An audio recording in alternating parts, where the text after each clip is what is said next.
From the Detroit Free Press, it's Monday, April 5th. Here are today's top stories, presented by Bush's Fresh Food Market. Bush's has over 4,000 Michigan products, including the freshest fruit and vegetables, meat, seafood, and baked goods. Stop by one of Bush's 16 locations for the personal service you expect from your neighborhood grocer. I'm Sloan Taranella with the Detroit Free Press. As COVID-19 cases spike in Michigan, more people will be eligible for the vaccine this week. Anyone 16 years old and older will be able to get the vaccine starting Monday. You can schedule a vaccine appointment through local hospitals. However, many hospitals are offering the vaccine to patients only. Michiganders can still get a vaccine through pharmacies like CVS, Rite Aid, and Walgreens. And residents should check each pharmacy's website to see which locations are offering appointments. People can also get a vaccine through their county. Residents should check their local health department's website to see more information about the COVID-19 vaccine. This expansion in vaccine eligibility comes at a time when Michigan reported over 8,000 new coronavirus cases on Saturday. According to a policy briefing from the University of Washington, surges like the one currently happening in Michigan are a distinct possibility in other states, with the spread of the UK variant and relaxing of social distancing mandates. For the Detroit Free Press, I'm Noura Hall. 3 women were injured in a stabbing at an Ann Arbor hotel on Sunday. Police responded to calls around 1:31 a.m., finding all 3 victims with stab wounds in one hotel room at Sonesta Suites, according to Ann Arbor police. The victims are 27, 33, and 36 years old. They were all transported to the University of Michigan Hospital by Huron Valley Ambulance. The 27-year-old victim is in critical condition while the other 2 are stable. Police said they have identified a possible 47-year-old male suspect with a last known address in Ypsilanti. The suspect's motives are still unclear, and police are looking to speak with him. The investigation is currently ongoing. Hey, Freep listeners. My name is Tad Davis. I'm an audio producer for the Detroit Free Press. And I want to tell you a little story about how we came to make one of our podcasts here. When the pandemic began in March of 2020, many of us were just confused. As journalists, it was hard to find the right message and coverage of something so terrifying, so bewildering. So to try to find some sanity in it all, we looked back to the last time something like this happened, 100 years ago, during the 1918 flu pandemic.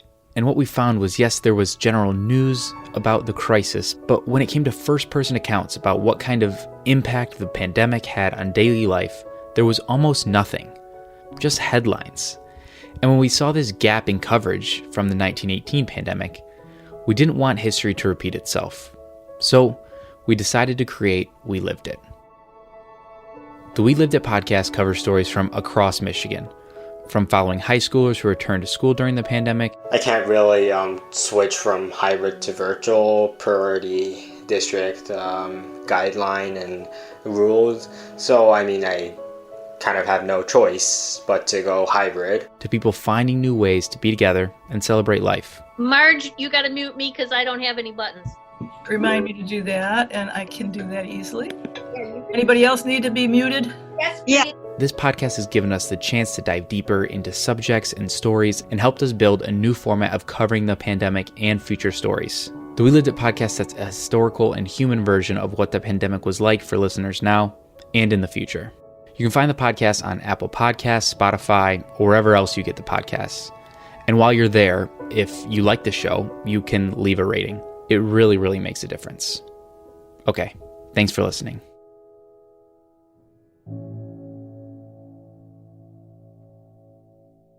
I'm Andrew Hammond for the Free Press Sports Department.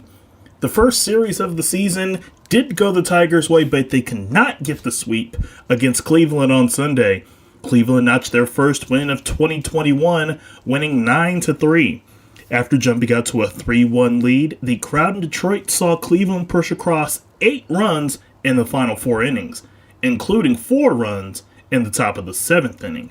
There was some good news for the Tigers on Sunday. Making his first start in the majors, Tigers outfielder Akil Baddoo hit his first ever major league home run on the very first pitch he saw in the bottom of the 3rd inning.